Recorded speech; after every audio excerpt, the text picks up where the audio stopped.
Now we discuss the second theory that we developed at Musical English, THE, Total Human Education.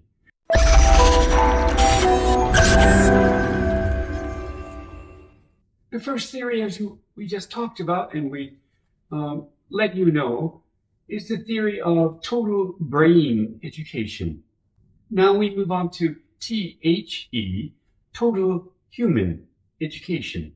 The distinction between the two of them is rather very clear. What happens is, when we're educating the brain with the total brain education, we're focusing in on the areas of the brain that need to be stimulated and ignited for the education to happen, for the thinking process to go on.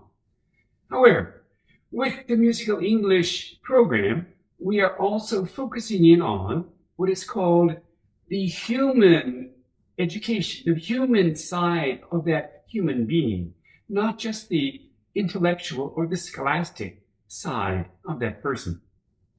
In the Musical English program, it is a program that while teaching English, it also teaches music, acting, and dancing at the same time. It goes well beyond that. It teaches many things, but that's the core of what it is about. Due to the active participatory nature of Musical English, many invaluable traits such as self-confidence, creativity, responsibility, perspective, and diligence are instilled and developed. And they're done so in a very joyous, a very fun, a very involved type of a way. Musical English directly has a significant positive impact on multiple intelligence quotients, as has been proven by accepted research and reported in the press. IQ, EQ, emotion, HQ, human, TQ, thanks, NQ, networking, SQ, spirit, etc., are all increased significantly by utilizing Musical English. As seen through many research programs and reported in the media, there have been many studies, This is a good test of how now brown cow as we leap into a balloon and fly like a twirly bird around the world. Children's developmental IQ. Now, in 2006, there was a very famous research work that was done at the University of Toronto in Canada in November, and it was published. The findings were published and showed that the IQs of children taught through play, one, the first way, or through acting, two different types of education. Both of those children's IQs, the groups of children's IQs grew on an average of 4.2. However, when taken alone, those two numbers in the play or the acting development part, what they show is even if you didn't do much education at all or follow those roads at all, children naturally increase their intelligence by about 4.2%. However, it's good to get them actively involved. Well, when the children were taught through music, an amazing thing resulted. The children that were taught through music, their IQs rose on an average of 7.6%. Musical English, we use a combination of all three of these methods and actively engage the children in the music, play, acting components of all the aspects of Musical English and education in what? A very fun, a very joyous, a very interesting way.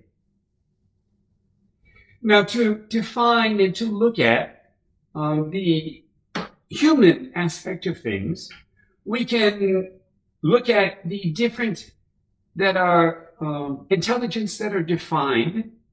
This came about in 1984, at Harvard University, Dr. Howard Gardner explored what the definition of IQ had been.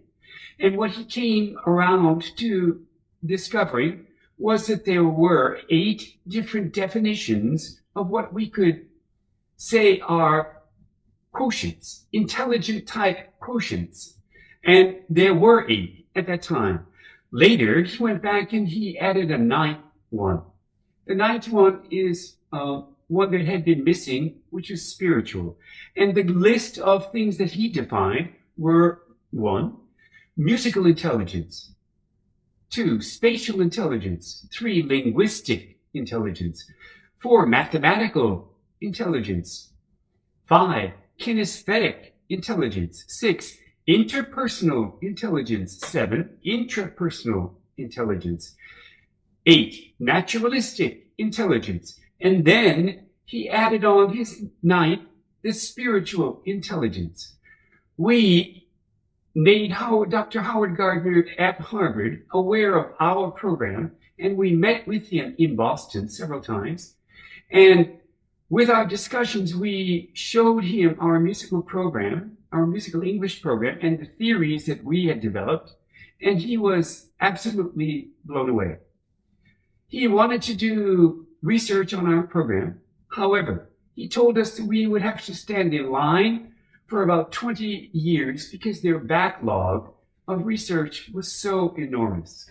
So we left it at that. Interestingly enough, after we met with Dr. Howard Gardner in Harvard, about 6 months later, what did he do? He added on a 10th intelligence quotient, teaching intelligence quotient. I wonder where he got that from. It came about suddenly, but it seemed pretty obvious that he acknowledged our system and the importance of our system and the meaningfulness of our theories, and especially the human type intelligence that needs to be addressed and educated in each human being. What we do with our acting, our singing, our educational system is to bring students fun, happiness, get them involved in the education. Whether they're shy or whether they're outgoing, it makes no difference. Through the repetition and all that we do through the music, it helps with memorization. It gives them confidence.